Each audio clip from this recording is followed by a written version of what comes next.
Hello, welcome to Jason the Old Millennial. My name is Jason. I'm speaking to you here in my basement in the great state of Kansas. And today I'm continuing my rankings of all the Beatles songs. And I'm now at number 156 through 152. I'm going to do those five songs today.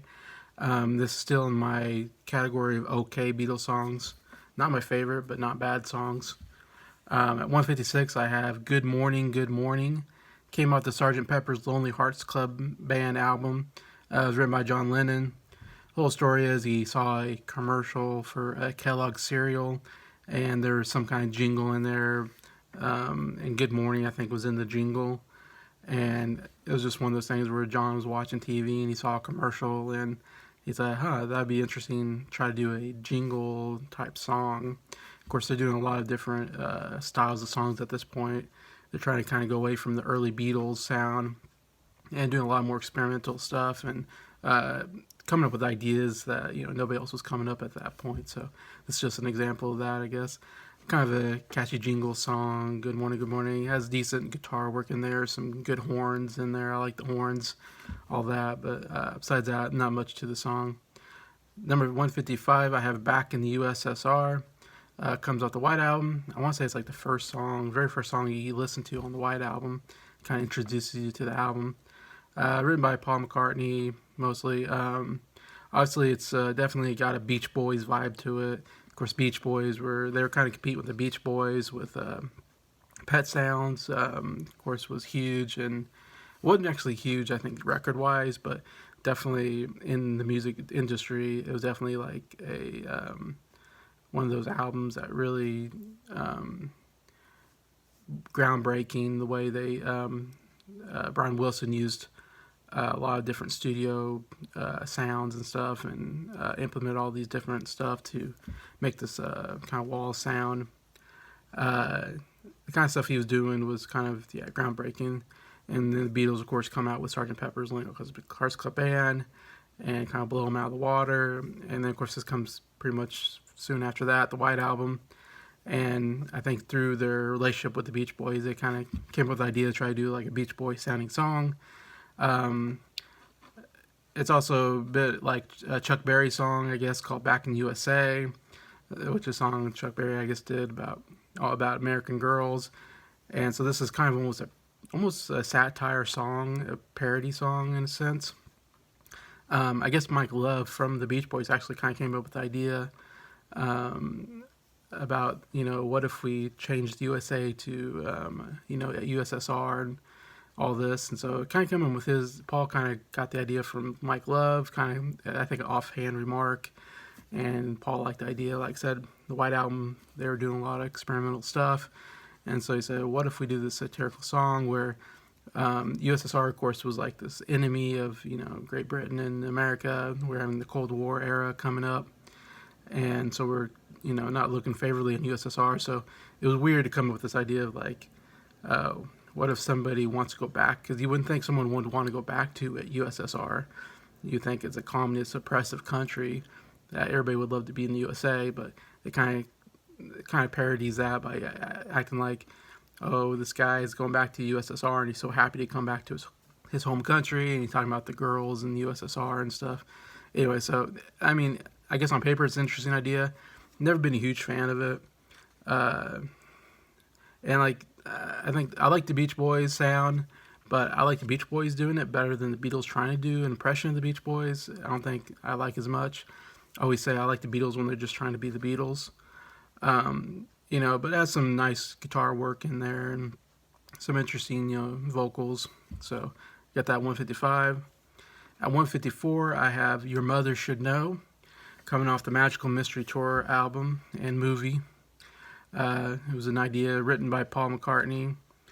Again, it's another song I've been kind of discovering by going through this how much Paul loves to write these old style songs, almost a tribute to his father, because the more I read about Paul, the more I read about, his musical influences really come from his father, because his father played the piano and was like even in like a little band back in Liverpool.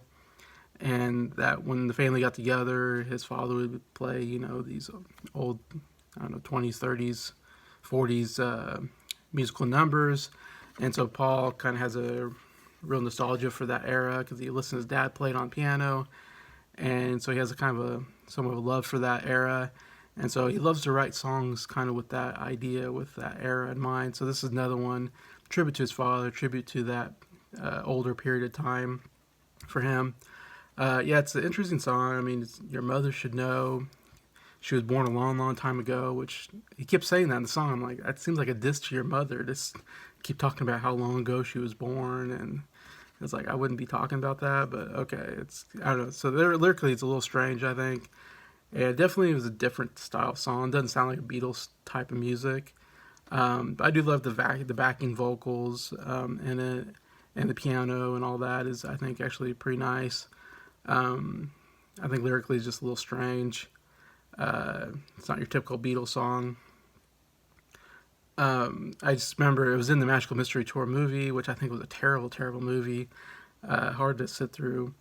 And there's a sequence at the very end. This comes at the very end, if from what I remember the movie.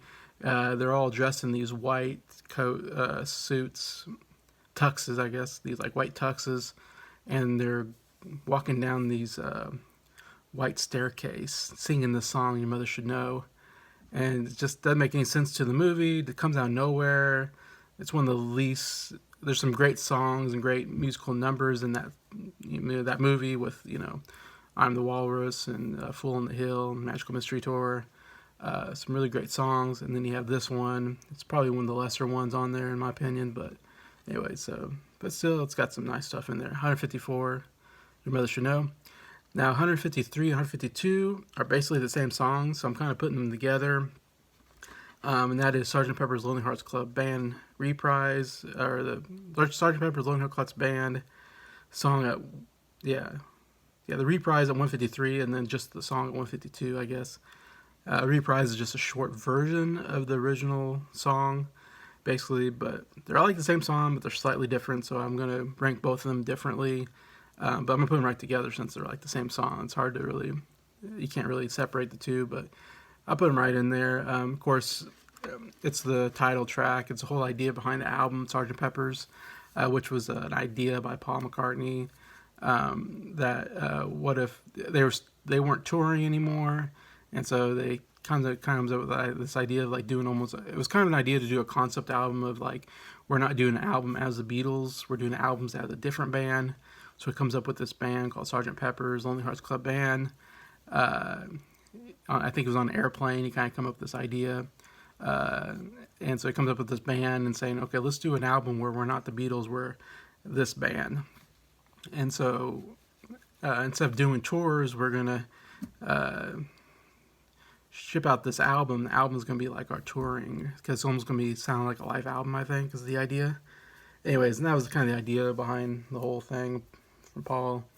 And so the song was really kind of an introduction to the band, this fake band that he made up, and it's kind of sounds like a live, there's a lot of audience reactions in the song, like they put in audience reactions in the studio doing it. So it sounds like a live audience is listening to it and introducing the band and introducing like the beginning of this album, introducing beginning of a concert basically was the idea. And then of course it goes right into with a little help from my friends who they call Ringo Billy Shears. So they're kind of going with the idea that it's not the Beatles, it's somebody different. It's not Ringo, it's Billy Shears singing the song. And then they decide not to do any more concept album part. And then it's just Beatles songs after that. And then towards right, like I think the second to last song, they do the reprise, which is just a short version where they're kind of talking about, where they're wrapping up the concert, basically wrapping up the album. Like, we're so glad you enjoyed the show, And so that's the whole idea is like the first part introduces, the second part kind of wraps up the album, I think is the idea behind it all. Anyways, and yeah, the guitar works okay. There's some good horns work, but I don't know. To me, it's just kind of a silly song, kind of a throwaway song. It's not a song I'm not as big on. I think other people like it a lot better than I do, but it's just kind of a novelty song to me anyway. So kind of like with Back to the USSR in a sense, but yeah. So that's why I got that 153 and 152. So that's the end of my list today. I'll continue on with 5 more next time. Thank you for watching and for liking the video. Feel free to comment on what you think about these songs, which ones are your favorite, which ones you don't like as much, or where you think you would put them on your list. Love to read those. So just thank you all subscribers for supporting the channel, and I really appreciate you. Have a good day.